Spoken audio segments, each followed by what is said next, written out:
Hi friends, നമുക്കിന്ന് ഉൺട്രൻ ബാരെ വെർബൻ എന്താണെന്ന് നോക്കാം. ഉൺട്രൻ ബാരെ വെർബനെ നമ്മൾ ഇൻസെപ്പറബിൾ വെർബ്സ് എന്നാണ് ഇംഗ്ലീഷിൽ പറയുന്നത്. അതായത് ഇങ്ങനെയുള്ള വെർബിന് പ്രീഫിക്സ് കാണില്ല. പ്രീഫിക്സ് ഉണ്ടെങ്കിൽ തന്നെ അതിനെ നമ്മൾ സെപ്പറേറ്റ് ആയിട്ട് എഴുതത്തില്ല. ട്രെൻ ബാരെ വെർബ് നമ്മൾ പഠിച്ചു. അതിന് എങ്ങനെയാണ് നമ്മൾ പഠിച്ചത്? അത് സെപ്പറബിൾ ആണ്. അതിന് സെപ്പറേറ്റ് ആയിട്ട് നമുക്ക് എഴുതാനായിട്ട് സാധിക്കും. അതിന്റെ പ്രീഫിക്സിനെ നമുക്ക് അതിന്റെ സഫിക്സിൽ നിന്ന് അല്ലെങ്കിൽ അതിന്റെ മെയിൻ വെർബിൽ നിന്ന് നമുക്ക് സെപ്പറേറ്റ് ചെയ്ത് എഴുതാനായിട്ട് സാധിക്കും. അത് സെന്റൻസിൽ എഴുതുമ്പോൾ എങ്ങനെയായിരുന്നു? ട്രെൻ ബാരെ വെർബനിൽ സെന്റൻസിൽ എഴുതുമ്പോൾ എങ്ങനെയാണ് പ്രീഫിക്സ് നമ്മുടെ സെന്റൻസിന്റെ ഏറ്റവും ലാസ്റ്റ് പോകും. പക്ഷേ ഉൺട്രൻ ബാരെ വെർബനിൽ അങ്ങനെ ഒരു സംഭവം ഇല്ല. ഉൺട്രൻ ബാരെ വെർബനിൽ പ്രീഫിക്സിനെ എങ്ങനെയാണ് മെയിൻ വെർബിന്റെ കൂടെ അറ്റാച്ച് ചെയ്ത് തന്നെ ആയിരിക്കും നമ്മൾ എപ്പോഴും എഴുതുന്നത്. ഉൺട്രൻ Bare verbs are verbs in German where the prefixes never separate from the main verb. Main വെർബിൽ നിന്ന് പ്രീഫിക്സസ് ഒരിക്കലും സെപ്പറേറ്റ് ആയി പോവില്ല. It stays attached in all the sentences. എല്ലാ സെന്റൻസസിലും എന്താണ് ഈ പ്രീഫിക്സസ് ഈ മെയിൻ വെർബുമായിട്ട് അറ്റാച്ച് ചെയ്ത് തന്നെ ഇരിക്കും. It does not move to the end of the sentence. അതൊരിക്കലും സെന്റൻസിന്റെ ലാസ്റ്റിലേക്ക് പോകില്ല. അടുത്തത് നമുക്ക് കോമൺ ആയിട്ട് യൂസ് ചെയ്യുന്ന കുറച്ച് ഇൻസെപ്പറബിൾ പ്രീഫിക്സസ് ഏതൊക്കെയാന്ന് നോക്കാം. Bay, bay, emp, emp, ent, ent, ഗേ, മിസ്, ഫർ, സർ.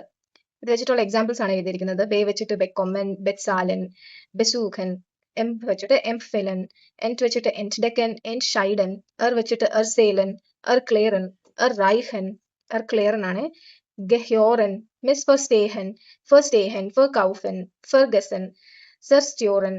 അതായത് ഇപ്പോഴത്തെ പ്രീഫിക്സിന് ഒരു സ്ട്രെസ് കൊടുക്കുന്നില്ലെങ്കിൽ അത് യൂഷ്വലി എന്തായിരിക്കും? ഇൻസെപ്പറബിൾ വെർബ്സ് ആയിരിക്കും.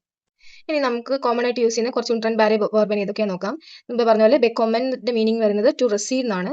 ബെറ്റ്സാലന്റെ ടു പേ, ബെസൂഖന്റെ ടു വിസിറ്റ്, എംഫെലൻ ടു റെക്കമെൻഡ്, എൻറ്റ്ഡെക്കൻ ടു ഡിസ്കവർ, എൻഷൈഡൻ ടു ഡിസൈഡ്, എർസേലൻ ടു ടെൽ, ക്ലേറൻ ടു എക്സ്പ്ലെയിൻ, റൈഹൻ ടു റീച്ച് അല്ലെങ്കിൽ ടു അച്ചീവ്, ഗഹ്യോറൻ ടു ബിലോങ്, മിസ് ഫർസ്റ്റേഹൻ to misunderstand, Verstehen to understand, Verkaufen to sell, Ferguson to forget, Zerstörern to destroy. ഇനി അടുത്തതായിട്ട് നമുക്ക് അതിന്റെ കുറച്ച് എക്സാമ്പിൾസ് നോക്കാം. സെന്റൻസിൽ എങ്ങനെ അത് യൂസ് ചെയ്യുന്നത്.